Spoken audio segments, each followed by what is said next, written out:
देश के लगभग सभी राजभवनों में कुलपतियों एवं शैक्षिक संस्थानों के प्रमुखों की हाल में कार्यशालाएं आयोजित की गई। इन कार्यशालाओं को प्रधानमंत्री नरेंद्र मोदी ने वर्चुअल माध्यम से संबोधित किया। इसका उद्देश्य 2047 तक विकसित भारत के जिस अभियान पर भारत सरकार कार्यरत है उसे रचने एवं विकसित करने में युवाओं एवं छात्रों के विचारों और सुझावों के संकलन के लिए एक नए अभियान का सूत्रपात करना है। इसके लिए केंद्रीय शिक्षा मंत्रालय की पहल पर कुलपतियों एवं शिक्षा संस्थानों के प्रमुखों की यह कार्यशाला आयोजित की गई ताकि संस्थान प्रमुख इस उद्देश्य की पूर्ति के लिए अपनी कार्य योजनाएं बना सकें। ये कार्य योजनाएं शिक्षा संस्थानों के परिसरों में विमर्श सभा, विचार गोष्ठी एवं कार्यशालाओं के आयोजन की दिशा में संयोजित की जाएंगी। छात्रों एवं युवाओं को इन आयोजनों के माध्यम से इसके लिए प्रेरित किया जाएगा ताकि वे अपने सुझाव सरकार तक पहुंचा सकें। यह एक प्रकार से विकसित भारत की योजना, विचार एवं अंतर्दृष्टि के निर्माण एवं विकास के क्षेत्र में जन भागीदारी सुनिश्चित करने का एक महाअभियान है। इन सुझावों से देश के छात्र एवं युवा 2047 तक विकसित भारत के अभियान में योगदान दे पाएंगे। इन सुझावों से भारत सरकार द्वारा चलाए जा रहे विकसित भारत के अभियान को गति एवं शक्ति भी मिलेगी। जन भागीदारी के इस अभियान में भारत की युवा शक्ति को केंद्र में रखा गया है। करीब 140 करोड़ की आबादी वाला भारत आज सर्वाधिक युवा आबादी वाला देश है। 29 वर्ष की आयु वाले युवाओं की सर्वाधिक आबादी यहाँ बसती है। केंद्रीय सांख्यिकी एवं कार्यक्रम कार्यान्वयन मंत्रालय द्वारा जारी रिपोर्ट भारत में युवा 2022 के अनुसार 2011 में भारत में युवा आबादी 33.34 करोड़ थी, जिसके 2036 तक 34.55 करोड़ हो जाने की संभावना है। 2020 तक भारत की आबादी का 50% उन युवाओं का रहा जिनकी उम्र 25 वर्ष से कम थी। भारत की 65% आबादी 35 वर्ष से कम के युवाओं की है। यह जानना रोचक है कि इनमें अधिकांश आबादी उन छात्रों की है जो देश के विश्वविद्यालयों एवं कॉलेजों में शिक्षा ग्रहण कर रहे हैं। इनमें अनेक उच्च शिक्षा के संस्थानों में शिक्षा ग्रहण कर रहे हैं। एक आंकड़े के अनुसार इनकी संख्या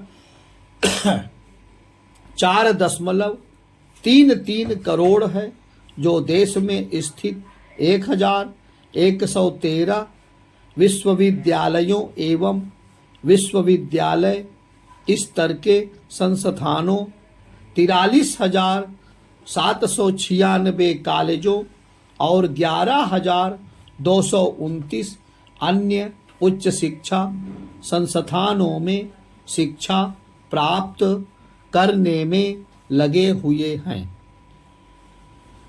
प्रधानमंत्री ने शिक्षा मंत्रालय द्वारा आयोजित कार्यशाला में शिक्षा संस्थान प्रमुखों से आग्रह किया कि वे अपने अपने संस्थानों में छात्रों के साथ संवाद आयोजित कर आगामी 25 वर्ष में विकसित भारत की रूपरेखा बनाएं। विकसित भारत के प्रमुख लक्ष्यों में भारत को जल्द ही दुनिया की तीसरी सबसे बड़ी अर्थव्यवस्था बनाने के साथ ही मानवीय विकास के प्रत्येक सूचकांक में देश के प्रदर्शन को सुधारना भी है। वर्ष 2047 तक समाज के हरेक स्तर तक विकास की धारा पहुँचे, इसमें भारत सरकार अपने अनेक मंत्रालयों एवं राज्य सरकारों के साथ मिलकर काम कर रही है।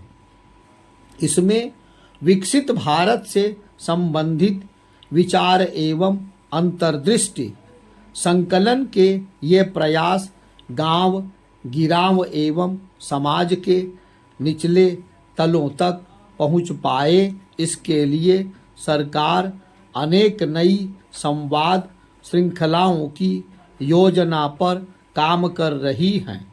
सचमुच विकसित भारत का यह अभियान किसी एक मंत्रालय, किसी एक सरकार के ही प्रयास से पूरा नहीं हो सकता।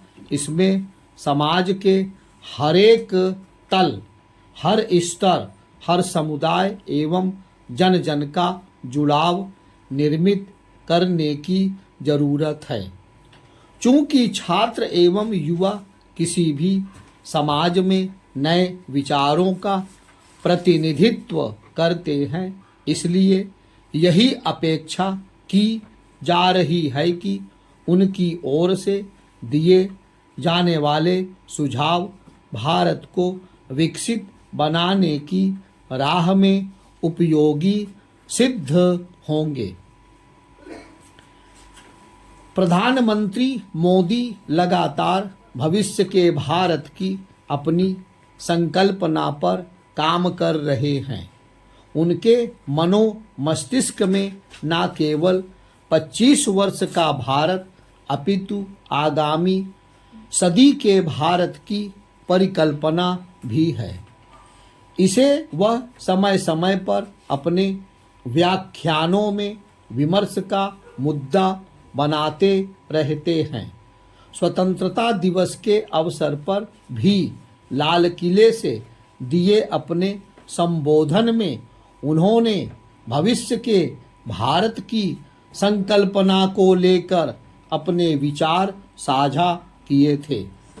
भविष्य के भारत के निर्माण में विचार शक्ति एवं ज्ञान शक्ति की बड़ी भूमिका होने जा रही है। इस हेतु उच्च शिक्षा संस्थान, उसमें कार्यरत विद्वत समाज एवं छात्र मिलकर विकसित भारत की रूपरेखा रेखांकित कर अगर सरकार के समक्ष प्रस्तुत करें तो इस मिशन को पूरा करने में बहुत मदद मिलेगी। चूंकि इस उद्देश्य की प्राप्ति के लिए शिक्षा मंत्री धर्मेंद्र प्रधान एवं उनके अधिकारियों की एक टीम इस दिशा में लगातार सक्रिय है, इसलिए अपेक्षित परिणाम मिलने की संभावना है।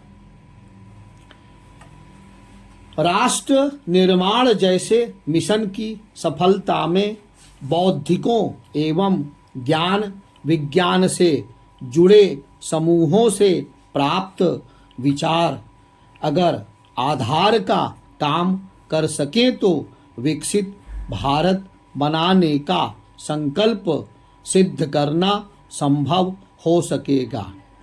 विकसित भारत युवा आवाज जैसे कार्यक्रमों की श्रृंखला अगर इसमें कुछ जोड़ पाएगी तो इस मिशन को काफ़ी लाभ होगा। विकसित भारत अभियान विकास के नए विचार का भी अभियान है और यही नए विचार भारत के विकास के प्रयासों को दुनिया के अन्य देशों के विकास के तौर तरीकों से अलग एवं विशिष्ट स्वरूप दे सकते हैं। भारत की जनसांख्यिकी की शक्ति नए विचारों की शक्ति से जुड़ती है। जरूरत है कि आज जनता के इन विविध समूहों से नए विचारों को सामने आने का माहौल बनाया जाए।